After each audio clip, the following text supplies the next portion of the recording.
आज की केक की रेसिपी देखिए आप पूरा हैरान हो जाएंगे। बहुत ही ज़्यादा सॉफ्ट और जालीदार बनके तैयार होगा। ना इसमें हम अंडा का इस्तेमाल करने वाले हैं, ना इसको ओवन में बनाएंगे। फिर भी बहुत ही सॉफ्ट और पूरा जालीदार बनके तैयार होगा ये हमारा सूजी केक। और अभी तो वैलेंटाइन डे आने वाला है, तो आप इसको ज़रूर ट्राई कर सकते हैं। जैसे मार्केट से आप फ्रूट केक खरीद के खाते हैं ना, तो आप इसको घर पे ही बहुत ही हेल्दी तरीके से और बहुत ही हाइजीन में आप इसको बना सकते हैं। और ये बनाना भी बहुत ही ज़्यादा आसान। इसको आप बच्चों को भी दे सकते हैं, बड़े भी बहुत ही चाव से भी खाएंगे। ये इतना टेस्टी और सॉफ्ट जालीदार बनके तैयार होगा हमारे ये सूजी केक। अगर आप इसको एक बार बनाएंगे तो मैं गारंटी देती हूँ, आप बार बार बनाने का आपका मन करेगा। और अगर आप घर में ही बना सकते हैं तो बाहर से क्यों खरीदना। और दोस्तों, वीडियो को पूरा एंड तक देखिए ताकि आपको पूरा प्रोसेस समझ में आ जाए। और केक बनाने के लिए परफेक्ट मेज़रमेंट की ज़रूरत होती है, इसीलिए वीडियो को आधा अधूरा देख के मत बनाइए, नहीं तो आपकी ये केक अच्छा नहीं बनेगा। और यहाँ पे दोस्तों, अगर वीडियो थोड़ी सी भी आपको अच्छी लगे, वीडियो को ज़रूर लाइक कर दीजिए। और चैनल पे नए हैं, चैनल को सब्सक्राइब कर दीजिए। क्यों, मैं आपके लिए नई नई रेसिपीज़ हमेशा लाते रहती हूँ। और केक बनाने के लिए तो मेज़रमेंट का खास ध्यान रखना पड़ता है। अगर इधर उधर कुछ भी मेज़रमेंट बिगड़ गया तो हमारी जो केक अच्छा नहीं बनेगा। तो हेलो दोस्तों, मैं हूँ Sangeeta, welcome to my channel taps and kitchen. यहाँ पे ले लेंगे एक मिक्सिंग बाउल और यहाँ पे मैंने डाल दिया है आधा कप दही। तो दही बिल्कुल भी ठंडा यहाँ पे नहीं चाहिए, ये पूरा रूम टेम्परेचर में होना चाहिए। यहाँ पे ऐड करेंगे 1/4 कप घी। तो घी हमारा भी गरम नहीं है, इसको पहले हम यहाँ पे गुनगुना गरम कर देंगे। अगर ठंडा घी डालेंगे तो अच्छा ये हमारा केक नहीं फूलेगा। तो यहाँ पे इसको थोड़ा सा गरम कर देंगे पहले।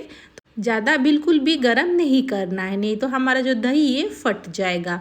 यहाँ पे बस मैंने 30 सेकंड के लिए गरम किया है। अभी हम यहाँ पे डाल देंगे और इसको पहले अच्छे से हमें 1 मिनट तक मिलाना है, ताकि इसमें ना पूरा क्रीमी टेक्सचर आ जाए। अगर अच्छे से यहाँ पे नहीं मिलाएंगे तो यहाँ पे हमारा जो घी है अलग हो जाएगा, दही से पानी पूरा निकल जाएगा। तो यहाँ पे आप देखिए दोस्तों, मैंने यहाँ पे लगभग 1 मिनट तक अच्छे से उसको फेंट लिया है। यहाँ पे पुराना जैसे क्रीम होता है ना हमारा, सेम वैसे ही बन के ये तैयार हो जाएगा। बिल्कुल भी आपको पता नहीं चलेगा कि हमने इसमें घी का इस्तेमाल किया हुआ है। और ये प्रोसेस को बिल्कुल भी स्किप मत करिए।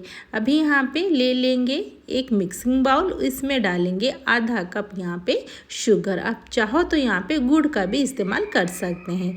अभी यहाँ पे ऐड कर देंगे 8 से 10 यहाँ पे बादाम और 3 से 4 यहाँ पे ऐड कर देंगे इलायची। तो इलायची का फ्लेवर बहुत ही ज़्यादा यहाँ पे अच्छा आता है।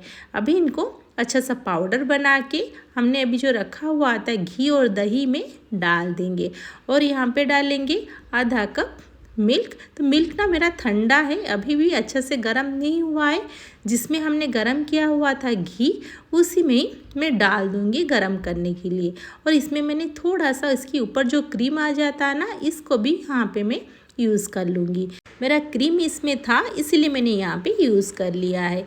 अभी डाल देंगे इसमें और यहाँ पे इसको अच्छे से पूरा मिला लेंगे ताकि शुगर इसमें पूरा मिक्स हो जाए। यहाँ पे शुगर मिलाने के बाद थोड़ा सा कलर चेंज हो जाएगा और यहाँ पे ये पूरा स्मूथ सा यहाँ पे बन जाएगा पेस्ट टाइप का। तो यहाँ पे मेरा जो क्रीम था उसको भी मैंने पूरा अच्छे से उसको मिक्स कर दिया है। अभी ले लेंगे यहाँ पे सूजी। तो मैंने यहाँ पे सूजी लिया हुआ है 1 कप और यहाँ पे 1/4 कप। तो यहाँ पे भी पूरा मेज़रमेंट के हिसाब से लेना है। और यहाँ पे ना मैंने सूजी को पहले ही से ही थोड़ा सा रोस्ट कर लिया था। तो पहले यहाँ पे 1 कप सूजी डाल देंगे, इसके बाद 1/4 कप सूजी इसमें फिर से ऐड कर देंगे। और दोस्तों, यहाँ पे सूजी ना अगर आप चाहो तो यहाँ पे बारीक भी ले सकते हैं।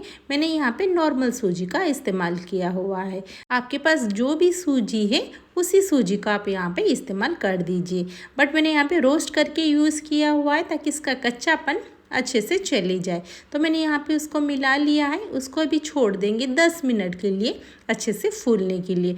तब तक हम यहाँ पे ले लेंगे केक टिन और यहाँ पे उसको लाइन अप करने के लिए मैंने लिया हुआ है बटर पेपर। इसको अच्छे से पहले उसका शेप से उसको कट कर देंगे।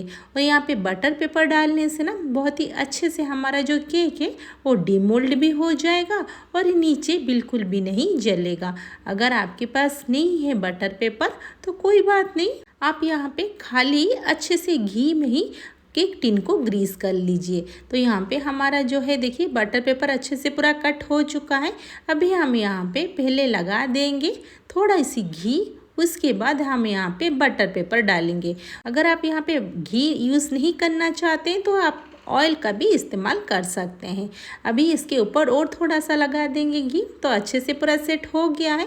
और दूसरे तरफ ये हमारा फूल चुका है सूजी, इसमें डालेंगे हाफ कप यहाँ पे मैदा और यहाँ पे ऐड कर देंगे 1 टीस्पून बेकिंग पाउडर और हाफ टी स्पून मीठा सोडा। अभी इन सबको अच्छे से यहाँ पे छान लेंगे। अभी यहाँ पे डालेंगे थोड़ी सी सॉल्ट और हाफ टी स्पून ऐड कर देंगे वनीला एसेंस, तो बहुत ही ज़्यादा इसमें टेस्ट एनहांस हो जाता है। अभी इन सबको यहाँ पे थोड़ा सा मिला लेंगे। मिलाने के बाद यहाँ पे हमारा जो बैटर है बहुत ही थिक हो चुका है, तो मैंने यहाँ पे और थोड़ा सा मिल्क का इस्तेमाल किया हुआ है, तो बहुत ही ज़्यादा देखिए थिक हो गया है। पहले हम यहाँ पे 2 टीस्पून मैंने डाला हुआ है मिल्क और इसको थोड़ा सा मिला लेंगे। अभी मुझे और भी थोड़ा सा मिल्क चाहिए, फिर से मैंने यहाँ पे 2 टीस्पून मिल्क ऐड कर दिया है। तो यहाँ पे दोस्तों थोड़ा सा जो बैटर है ज़्यादा रनिंग कंसिस्टेंसी में यहाँ पे नहीं होना चाहिए, क्योंकि हमारा ये सूजी है ना तो अच्छे से नहीं फूलेगा, नीचे जाके बैठ जाएगा। तो हमें यहाँ पे ना इसी टाइप का ही कंसिस्टेंसी चाहिए। और इसको डालने के बाद थोड़ा सा ना हम यहाँ पे डैब डैब कर देंगे, ताकि चारों तरफ ना अच्छे से फैल के ये नीचे सेट हो जाए। और इसके ऊपर हम डालेंगे थोड़ी सी ड्राई फ्रूट्स, तो मैंने यहाँ पे काजू डाल दिया हुआ है थोड़ा सा डेकोरेट करके, और इसके ऊपर डाल देंगे थोड़ा सा पिस्ता। अगर आप चाहो तो आपका मनपसंद कोई भी ड्राई फ्रूट्स इसमें ऐड कर सकते हैं। तो मैंने पहले से ही कढ़ाई को गर्म होने के लिए रख दिया था।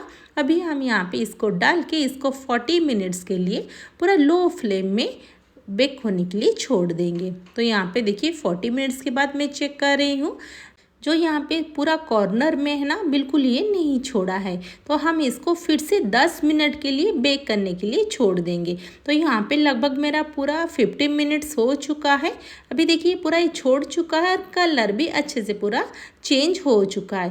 और इसके अंदर एक स्टिक डाल के चेक कर लेते हैं ये बेक हुआ है या नहीं। तो यहाँ पे स्टिक पूरा क्लीन निकला है, इसी में पूरा ठंडा होने के लिए छोड़ देंगे। तो यहाँ पे मैंने ठंडा हो कर दिया है। अभी इसको हम यहाँ पे ट्रांसफ़र कर लेते हैं प्लेट में। देखिए दोस्तों, मैंने जब उसको ट्रांसफ़र कर रही थी तो पूरा यहाँ पे अच्छे से क्लीन मेरा निकल गया, बिल्कुल भी ये नहीं जला है। तो यहाँ पे मेज़रमेंट का थोड़ा सा ध्यान रखिए, तो आपका परफेक्ट केक बन के तैयार हो जाएगा। तो कितना सॉफ्ट और जालीदार पूरा फूला फूला बन के तैयार हुआ है हमारे सूजी का केक, और बहुत ही ज़्यादा टेस्टी भी बना हुआ है। तो यहाँ पे बेक होने के बाद देखिए कितना प्यारा सा कलर भी आ चुका है और बहुत ही सॉफ्ट भी ये बना हुआ है। तो मैं आपको यहाँ पे ना कट करके भी दिखाऊंगी। देखिए कितना स्मूथली कट हो जा रहा है और चारों तरफ ना ये पूरा इवनली हमारा बेक भी हुआ है। तो यहाँ पे मैं निकाल के दिखा रही हूँ पूरा एक पीस अच्छे से पूरा बेक हुआ या नहीं। तो देखिए पूरा जालीदार और पूरा सॉफ्ट बन के हमारा तैयार हुआ है सूजी का केक। ना ही हम इसमें अंडे डाले हुए हैं, ना ही ऑयल, ना ही हम इसको ओवन में बनाया हुआ है, फिर भी बहुत ही ज़्यादा सॉफ्ट जालीदार बन के तैयार हुआ है हमारा सूजी का केक। दोस्तों इसको एक बार ज़रूर ट्राई करें और कैसा लगा मुझे कमेंट बॉक्स में उसका फीडबैक ज़रूर दीजिए। और ये रेसिपी को अपने फ्रेंड फैमिली के साथ भी ज़रूर शेयर करें। और कोई भी क्वेश्चन है इसके रिगार्डिंग आप मुझे कमेंट बॉक्स में पूछ सकते हैं। तो यहाँ पे मैं एक पीस निकाल के आपको दिखा रही हूँ। चारों तरफ परफेक्ट हमारा बेक हो गया, वो भी कढ़ाई में हमारे ये सूजी का केक। लग रहा है ना बहुत ही डिलीशियस। तो फिर मिलते हैं नेक्स्ट वीडियो में। Thanks for watching.